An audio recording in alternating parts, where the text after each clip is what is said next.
Hi, this is Scott with Android Guys. I'm here with Luke. Hey, everybody. Luke, you have a product today. I do. What product do you have to talk about? So I have been getting familiar with the ECOVACS Deebot X1 Plus. That's a mouthful. It is. So this is a robot vacuum from ECOVACS. It is a fairly newer model, the Deebot X1 Plus. They have a couple other models in the X1 series, but the Plus is the one that I was able to check out. This one's cool because it has a sweeping feature, but it also has a mopping feature. Right. It also has a home base that will automatically empty out the dustbin so that you can then empty out the bin after a couple times. You don't have to empty it out after every sweeping. So that's one of the things when you think about the early generation of the vacuum, smart robot vacuum. For me, it was, I don't know if these things are going to be strong enough to pick up carpet. Sure. Clean my carpet. Sure. Pick up the debris. And the suction power has improved greatly on those. And then there was the notion of, well, this is cool, but I'm picking this thing up and I'm dumping it out in the trash every time or every other time, depending on. So that's improved now with something like this because it addresses it, says, you know what? Don't worry about it. It's going to go back to a base. Yeah. And it's going to empty itself into a container. Yep. And then you're looking at maybe every couple of weeks. Yeah. Empty that. Yep. And the same thing with the mopping. I don't know if, vacuum is okay, but I've got hardwood floors or tile. Right. I'd like something for that. Now, and I don't want to qualify that for this, but for me, no matter how good these robot vacuums are, I still like a stick, traditional, to kind of go around. These are really, really good for daily maintenance. Yeah, just upkeep. Yeah, and so looking at some of the specs here for this one, we get our share of these that kind of come across our path. But I saw this, and I thought, man, that's a nice one. It is. And so I was curious to see what you thought about it. I mean, it's a well-rounded package. It is, yeah. So it on top of the sweeping and mopping function and the self-emptying function, it also has a voice assistant. So it has a voice assistant. It's called Kiko. And you can say to Kiko, clean the house, or you can say clean the living room, or clean the kitchen, or clean the bedroom. And so after you set it up, you'll do kind of a quick setup. Yiko. Sorry, not Kiko, Yiko. Still. But you can have it run through and it'll do a quick map of your whole house. And then in the app, so it's much like any other smart device, it's paired with an app. And in the app, you have the map of what it thinks your home looks like. And it will do floor by floor. So if you, granted, it won't go up and down steps. If you have an elevator in your house, I guess it could do that.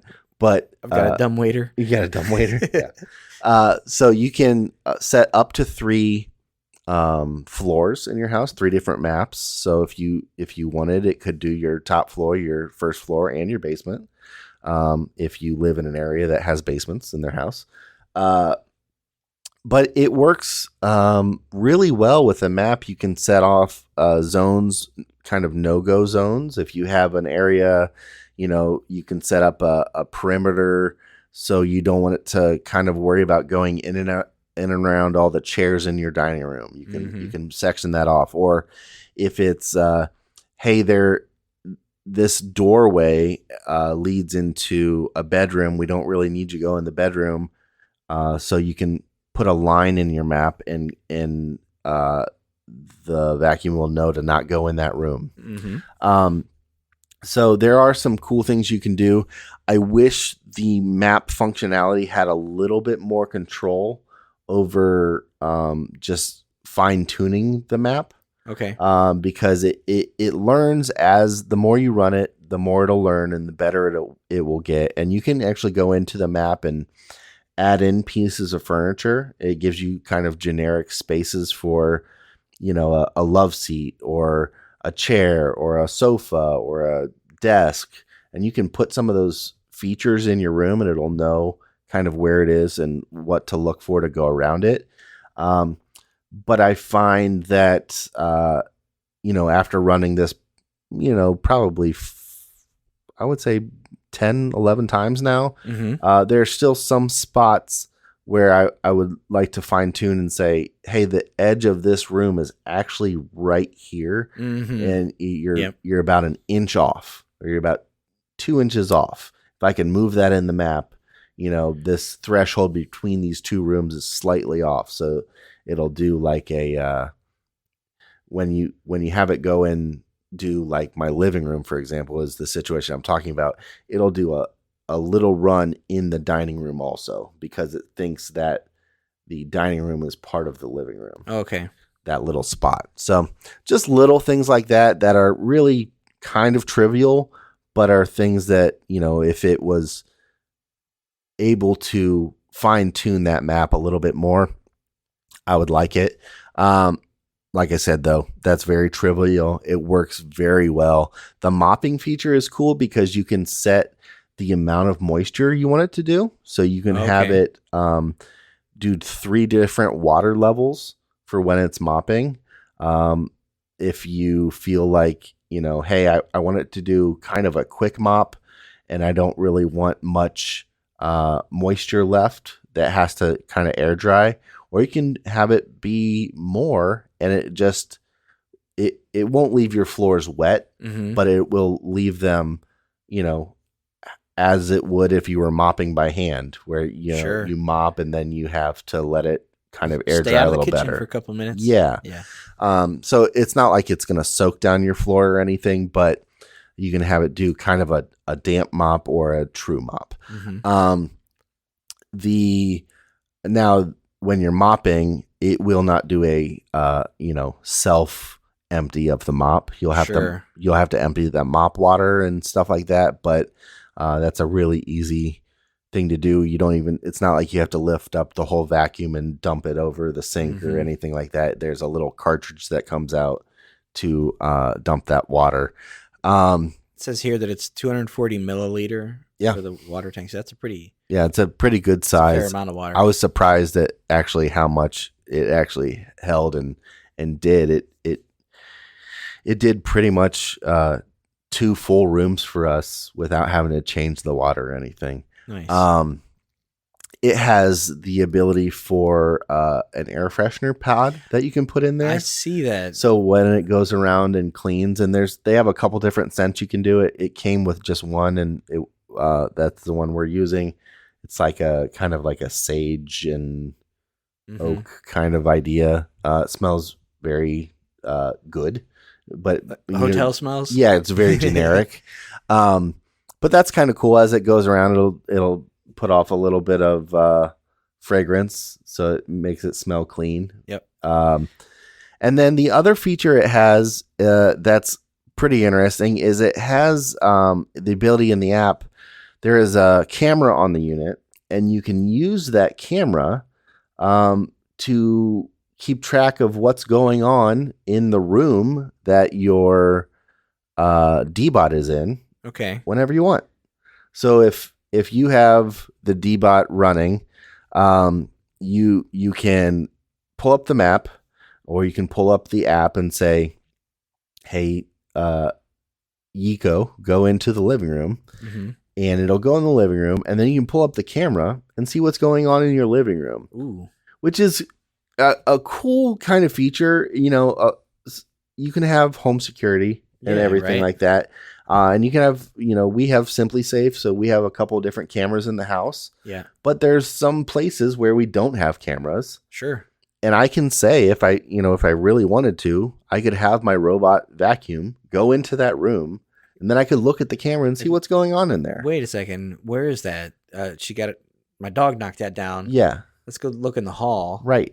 Yeah, very cool. So it's cool. It's one of those that I don't know if, I would use a ton and you can actually communicate through it too. It has a speaker and you can hear what's going on. Nice. So that's a cool thing. I don't know how much you would really use that in practice on your vacuum, but the fact that it has that functionality is interesting to me. Mm-hmm. Talk to me about the self-cleaning. Yeah. How loud is that?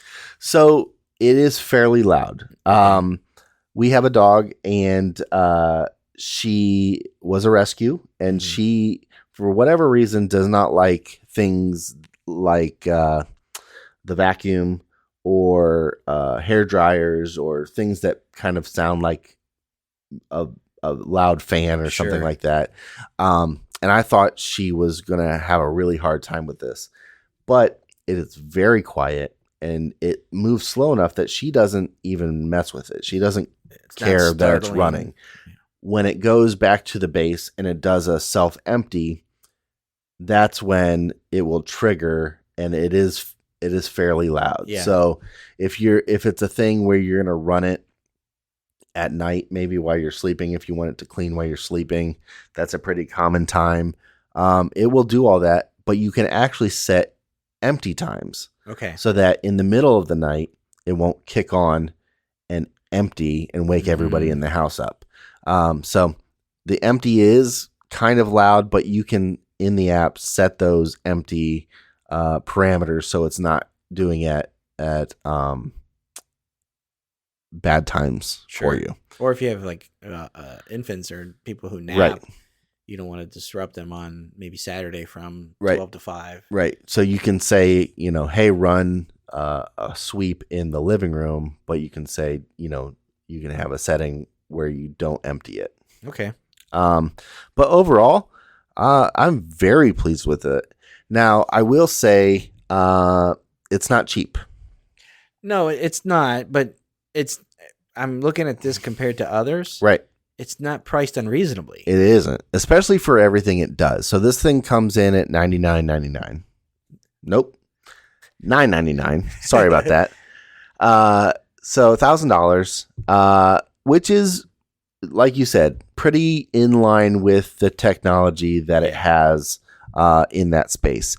For what you're getting, I really think it's a great deal. Yeah, so these are, when you look at the first couple of generations, going back to the beginning here where we're talking about what you got for the money, the first couple of generations, they're stupid expensive compared to what they are today. Sure. In terms of what you can do with them. Sure. So if you've ever purchased one and you're considering picking up a new one, you already know kind of what to expect price-wise. Yeah. These are the types of things that, if you just want a vacuum, you can get it for much cheaper. But if you want something that's going to also mop and you want something that's also going to kind of clean itself, each of those types of things come with their own premium. Yeah. So, and then you also have the ability to, with the camera, the multiple floors, being able to set those, first generation, these things would tumble down steps and they only saw, they could only recognize one floor. Right. Couldn't adjust the map, couldn't, teach this thing anything. So there are a lot of things that you get in here that, when somebody says, yeah, I'm not going to drop $1,000 for a vacuum. I'm just going to keep running my own vacuum. There is something to be said about having something that runs daily for you and just does that general upkeep, or something that you can run on demand, that you can get started. I'm on my way home and it looks like we've got some friends coming over after work. Let me just run the vacuum real quick, right? And pick up some stuff. So, that is one of those things where price, if you look at just that alone, don't let that decide for you. No. Whether or not a robot vacuum is for you. Right. Yeah, you have to take in the factor of convenience. Yeah. And just capability. So yeah, it does a lot, and it's a lot of the stuff that you don't have to do then. Yeah. Yeah. So yeah, overall, I'm very, very happy with this unit, and it's really nice to just be able to say, hey, Yico, clean the living room. Yeah. And it will work on obviously hardwood and carpet. And our carpet is regular. If it works both in, we have a Berber carpet and a frisé. So even a longer kind of nap carpet, no problem at all. Yeah. So very cool. Well, thanks for sharing that. No problem. All right, that's going to do it for this episode of the podcast. Thanks for listening. We appreciate it. If you guys have any questions, feedback, concerns, comments, anything, shoot us an email at podcast@AndroidGuys.com. We'd love to hear from you one way or the other. Luke, if someone wants to get a hold of you, how do they do that? I am on Instagram and Twitter at Luke Gaul, Gaul. And I'm on Instagram at Scott Webster and Twitter as SWebster77. Until next time, thanks for listening. See ya.